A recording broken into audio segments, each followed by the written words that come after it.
Servus, Glück auf und herzlich willkommen zu einer weiteren FC Bayern Spielanalyse oder ja, keine Ahnung. Groß analysieren müssen wir da nichts mehr, aber bevor wir mal reingehen und gucken, warum Manuel Neuer keinen Bock auf den Supercup hat, wie immer an dieser Stelle, Leute, wenn euch gefällt, was ihr seht, lasst gerne ein Abo da, damit unterstützt ihr das, was ich hier tue. Ja. Gehen wir es kurz durch. Ich persönlich hatte das Gefühl, so die ersten 10 Minuten, wir spielen mal Fußball. Unabhängig von Taktik, die der Tuchel der Mannschaft wieder eingeimpft hat. Wir spielen einfach mal Fußball. Deswegen sah das so aus, wie es aussah. Dass wir dann das 2-1 gefangen haben, ja, dann war es wieder dahin. Dann war es 7. Minute oder was. Dann haben wir halt wieder angefangen, unseren taktischen Fußball zu spielen, die wir die ganze Saison gesehen haben. Ja, der dann wieder hieß, wir ziehen uns mal zurück in die eigene Hälfte, gucken mal, was passiert. Ja, wir hatten ein paar Halbchancen. Aufs ganze Spiel gesehen, Müller hatte irgendwie 3 Chancen, wovon er keinen gemacht hat. Waren jetzt aber auch keine 100%igen Dinger irgendwie. Eigentlich hat das Spiel die ganze Saison wieder gespiegelt, weil danach ging es nur noch mit Einzelaktionen. Ja, wir hatten nochmal in der zweiten Halbzeit, glaube ich, einmal eine Szene, wo wir ein bisschen Kombinationsfußball gesehen haben auf unserer Seite. Aber ansonsten hing es wieder nur noch an Einzelaktionen. Ja, was super schade ist. Ich weiß auch nicht, warum Brian nicht gespielt hat, aber das Thema brauchen wir nicht wieder aufmachen, denke ich. Ich persönlich bin froh, dass die Saison um ist, dass das Thema Tuchel bei uns abgeschlossen ist. Vom Ergebnis her ist es ein würdiges Ende für diese Saison. Ja, wir haben die Vizemeisterschaft auch nicht verdient, Alter. Punkt. Und ja, ich denke, dass Manuel Neuer keinen Bock auf den Supercup hatte, hat man klar gesehen. Für mich war er an 3 von 4 Toren schuld oder auf jeden Fall groß mitbeteiligt. I don't know. Ich weiß es nicht. Entweder hat er einfach einen gebrauchten Tag gehabt, aber mit dieser Leistung, Alter, hast du auch in der deutschen Nationalmannschaft nichts im Tor zu suchen. Ja. Müssen wir ganz klar sagen. Also wenn man ein Tor verschuldet durch einen Pass, den man nicht spielen kann, danach war nochmal so ein Ding, woraus zum Glück nichts passiert ist. Aber wenn man ein Tor verschuldet, indem man sagt, ach jo, alles klar, geht neben das Tor, brauche ich gar nicht reagieren, der Ball geht ganz locker flockig rein. Weiß ich nicht, Leute. Sorry. Weiß ich nicht, ob das dann Niveau hat, um in der deutschen Nationalmannschaft der Torhüter Nummer 1 zu sein. Vielleicht hat er nur einen gebrauchten Tag gehabt, vielleicht hat er wirklich keinen Bock auf den Supercup gehabt, hat sich gedacht, ich bin bei der EM, da habe ich eine Woche mehr Pause und ich muss mir nicht eine Klatsche gegen Leverkusen gleich in der neuen Saison abholen. Vielleicht waren das die Gedankengänge, I don't know. Ich denke aber auch in der nächsten Saison, das Supercup-Spiel Bayern 04 Leverkusen gegen VfB Stuttgart ist hochverdient für beide Mannschaften und man kann sich mal einen sehr, sehr guten Fußball angucken in der neuen Saison im Supercup-Spiel. Ist mein Take. Und es ist gut, dass wir da nicht drin sind. Wir haben da nichts zu suchen aufgrund unserer Art von Fußball zu spielen und aufgrund unserer Leistungen. Gut. Zweite Halbzeit war dann gar nichts mehr von uns. Ja, wie gesagt, wir haben 2, 3 Konterdinger gehabt, die Müller teilweise fahrlässig versemmelt hat. Noten machen wir heute nicht. Will wir es kurz durchgehen. Ach komm, wir werfen erst den Blick in die Statistiken, dann sage ich mal, wer mir positiv und negativ aufgefallen ist. Ballbesitz 51 oder 52, 48, Abseitsstellung 1-3, Foul 7-9, Zweikampfquote 57:43. Das zeigt unsere ganze Einstellung. Schüsse aufs Tor 17:4. Schüsse insgesamt. Schüsse aufs Tor 9:4. Schüsse insgesamt 17:11. Ecken 6,5. Angekommene Pässe 400:445. Flanken 23,7. Schüsse insgesamt Tell 3, Müller 3, Davis 2. Torschussvorlagen Tell 1, Müller 1. Gewonnene Zweikämpfe Eric Dyer 7, Leimer 6, Upamecano 5. Ballkontakte 95 Dyer, 79 Upa, 78 Kimmich. Wow, der Kimmich taucht meine Statistik auf. Ansonsten war er ja nicht zu sehen in diesem Spiel. Obwohl, stimmt nicht, zweite Halbzeit war ja ein bisschen zu sehen. Aber natürlich nicht positiv. Ja, dieses Spiel spiegelt einfach die komplette Saison wieder. Wenn wir die ersten 10 Minuten wegnehmen, wo wir aus meiner Sicht einfach Fußball gespielt haben, ohne irgendwelche taktischen Zwänge, ohne sonst irgendwas. Auch weil Müller da gleich wieder am Rumhampeln war und am Tell anweisen und machen und tun. I don't know. Eigentlich haben wir alles im Griff gehabt. Dann durch einen individuellen Fehler kriegst du das Gegentor, holt die andere Mannschaft zurück ins Spiel.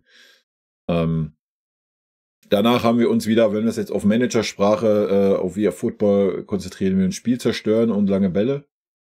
Ja, das war unsere Strategie. Wir standen tief, haben kaum noch was nach vorne gemacht, es lief kaum was zusammen. Wenn, dann war es mal eine Einzelaktion von Davis oder oder gab es eigentlich gar nicht, oder? Irgendwelche anderen großartigen guten Szenen vorne. Tell hat ganz gut geackert, hat ein gutes Spiel gemacht. Kriegen wir ein bisschen Struktur rein. Ersten 10 Minuten haben wir guten Fußball gesehen. Danach haben wir wieder Standard-Tuchel-Fußball gesehen. Zweite Halbzeit waren wir dann fast gar nicht mehr zu sehen, außer von 2, 3 Konterchancen, die wir schlecht ausgespielt haben. Das passt, dass es wieder wie das Spiel gelaufen ist. Ansonsten positiv aufgefallen, Tell auf jeden Fall, nicht nur aufgrund der ersten 10 Minuten, auch sonst hat er sich reingehauen, geackert, gemacht, getan, hat versucht auch in der Mitte Bälle festzumachen und so weiter. Ist mir positiv aufgefallen. Ansonsten hört schon fast auf, Alter. Ich wüsste nicht, wen ich jetzt noch sagen soll, der mir super positiv aufgefallen ist. Lass ich mal in die Aufstellung gucken. Ich schmeiß mal eben einen Blick drüber. Nee, nicht wirklich. Wenn wir vielleicht noch das nehmen, was uns ein bisschen positiv aufgefallen ist, war es ein Davis nach vorne. Nach hinten war es leider wie immer Katastrophe. Müller, zumindest erste Halbzeit, erste halbe Stunde, war auch ziemlich aktiv, hat sich reingeworfen, viel gerannt. Danach war von Müller auch nichts mehr zu sehen und ansonsten war von der ganzen Mannschaft nichts zu sehen. Negativ, ganz klar Neuer, Katastrophe heute, ja, absolute Katastrophe. Goretzka und Kimmich haben wir wieder gar nicht gesehen. Kimmich erste Halbzeit hast du gar nicht gesehen. Goretzka hast das ganze Spiel gar nicht gesehen. Aber da nehme ich den Neon sogar mal ein bisschen in Schutz, weil er hat wieder irgendwie die Doppel-8 gespielt mit auf einer Halbposition auf links. Haben wir 2, 3 Mal die Saison gesehen und was haben wir dann gesehen von Leon? Gar nichts. Ja, ich verstehe nicht, wie man diese Aufstellung bringen kann, aber gut. Ist ja vorbei das Thema, nicht unsere Sache. Pavlovic hat super schwer gehabt als alleiniger Sechser, war maßlos überfordert defensiv, ja, hat dadurch auch relativ wenig Akzente nach vorne gehabt, weil irgendwie hat Pavlovic den Sechser gegeben und Leimer und Goretzka 2 Achter auf den Halbpositionen. Ich hab's nicht verstanden, sorry Leute. Wenn, dann stell doch den Leon auf die 6. Ja, oder meinetwegen auch ein Leimer. Pavlovic ist ja vieles, aber mit Sicherheit kein defensiver Sechser. Ja, er kann natürlich eine Sechserposition spielen. Wenn er das Spiel vor sich hat mit der Spieleröffnung und sowas, aber er ist jetzt nicht der defensive Sechser, der da irgendwie gegenhält und macht und tut gegen irgendwelche zentralen Mittelfeldspieler. Also das hätten dann schon die beiden Achter machen müssen, aber irgendwie haben die keinen Bock gehabt heute auf irgendwas. Also weiß ich nicht. Ganz, ganz schwierig, aber wir wollen es nicht überbewerten.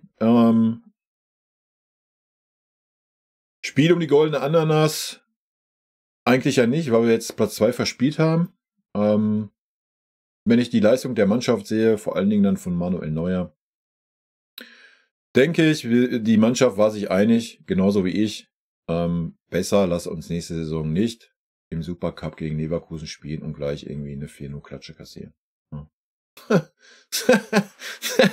Ich glaube, das ist das, was die Mannschaft heute auch auf dem Feld gebracht hat. Ja? Auch ein Eric Dyer hat 2, 3 Klopper drin gehabt, wo er sich die dupieren hat lassen. Was wir vielleicht noch auf einigermaßen positiv vermerken können, ist Upamecano als Linksverteidiger. Das war echt okay, hat da nicht viel kaputt gemacht. Ja, das ist meine Meinung zum Spiel, Leute. Kommen wir generell mal zum letzten Spieltag, zur Bundesliga. Ja, habe ich ja schon gesagt, Leverkusen und Stuttgart 1-2 im Supercup. Sehr wahrscheinlich, wenn Leverkusen den Pokal gewinnen sollte.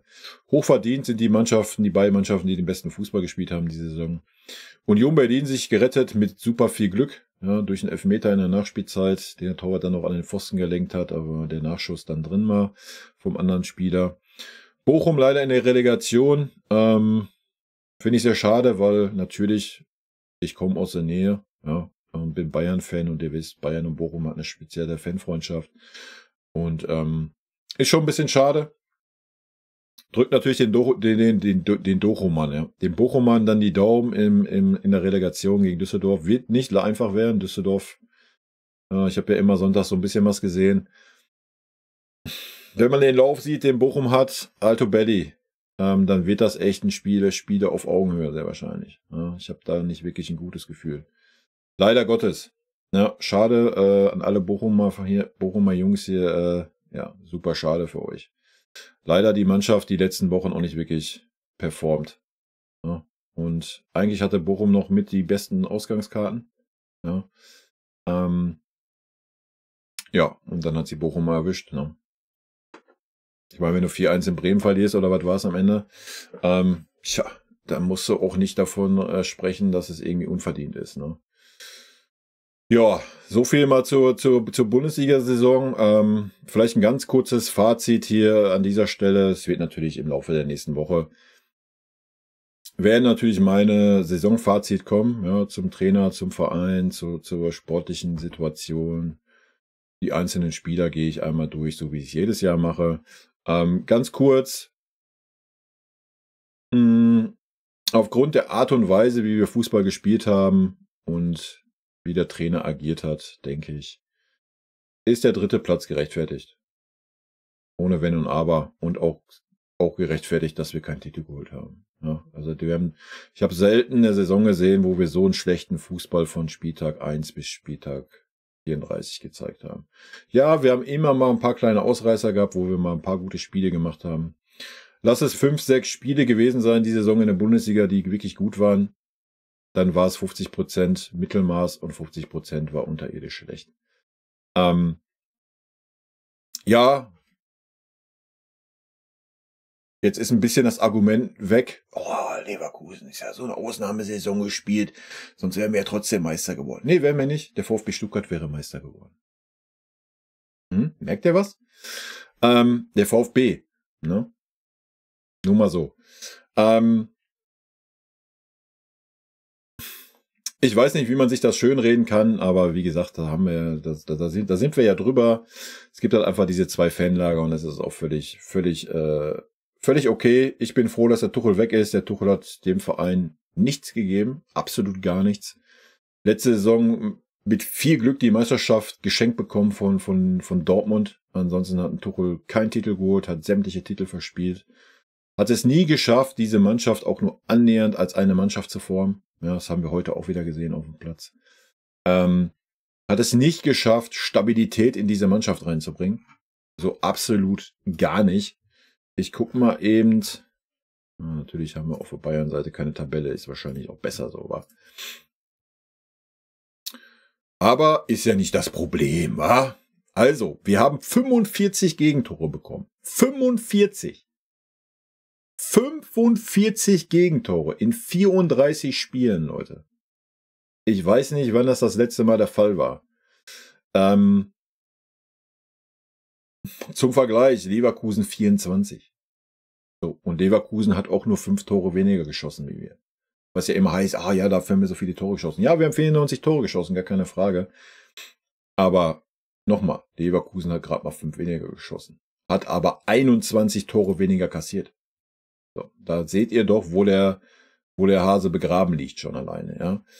Und wenn man dann sieht, dass Tuchel schon wirklich absolut 0 sich auf die Offensive bei uns konzentriert hat und immer argumentiert hat, der Heavy macht das schon. Ich brauche mir im Heavy auch nicht reden, ich brauche mir Heavy nicht einbinden in die Mannschaft. Der Heavy macht das schon. Er ist ein Weltklasse-Stürmer. Hat er ja auch gemacht. Heißt, er hat sich schon die ganze Zeit nur auf taktisch und Defensive konzentriert und trotzdem haben wir 45 Gegentore bekommen. Halleluja. Ja, es gab absolut keine Weiterentwicklung. Es gab eine Stagnation beziehungsweise eher eine Rückentwicklung bei 90% aller Spieler bei uns im Kader. Ja, und da ist am Ende des Tages der Trainer für verantwortlich. Aber ich will jetzt gar nicht ausschweifen hier. Ich könnte noch soweit viel mehr erzählen. Das machen wir in einem Analysevideo. Sonst geht das Video hier eine Stunde.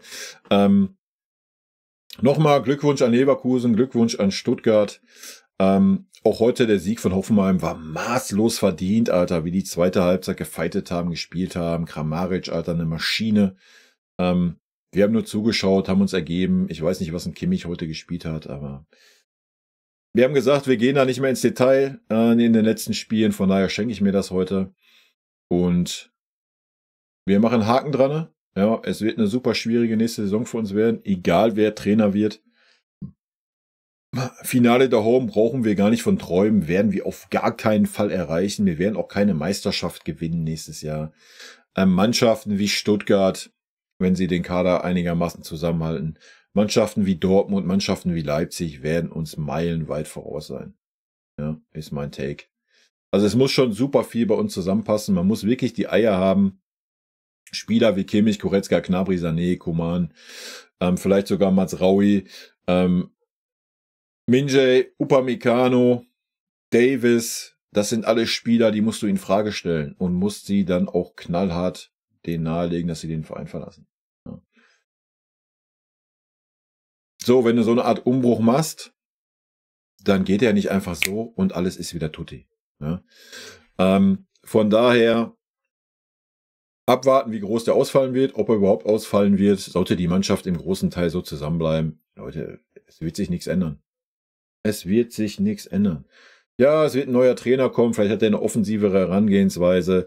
Trotzdem wirst du immer wieder diese Blackouts haben, wie wir sie diese Saison hatten. Ja, die wirst du weiterhin haben. Guck, nimmt Spiele wie 0:1 zu Hause gegen Bremen, 1:5 in Frankfurt und so weiter und so weiter. Also, das sind keine Sachen, die du einfach mal jetzt so veränderst, indem du einen neuen Trainer holst. Ja, du müsstest eigentlich erstmal im Aufsichtsrat anfangen. Aber auch das, wie gesagt, ist ein Thema für extra Videos.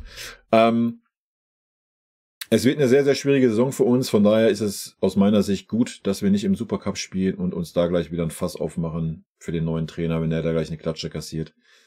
Und hätten wir überlegt mal, wir hätten den Supercup gegen Leverkusen gespielt, hätten Leverkusen dann irgendwie sogar geschlagen, dann wäre auch wieder gleich das Fass da gewesen. Hier, der FC Bayern ist back, Blasels. Ob man damit einen neuen Trainer dann auch einen Gefallen getan hätte, weiß ich auch nicht. Von daher ist es aus meiner Sicht sehr gut, dass wir den Supercup nicht spielen eine Woche vorher, dass wir eine Woche mehr Ruhe haben, eine Woche mehr zur Entwicklung. Es bleibt zu hoffen, dass wir jetzt endlich einen Trainer finden und es bleibt zu hoffen, dass wir dann endlich einen Umbruch gestalten. Ja? Und der Umbruch muss wirklich ein Umbruch sein, nicht nur jetzt, ja, Choupo-Moting hat aufgehört, Saad aufgehört, ja, vielleicht verkaufen wir noch Davis und wir kaufen 2, 3 neue Spieler. Und das ist dann ein Umbruch. Ja.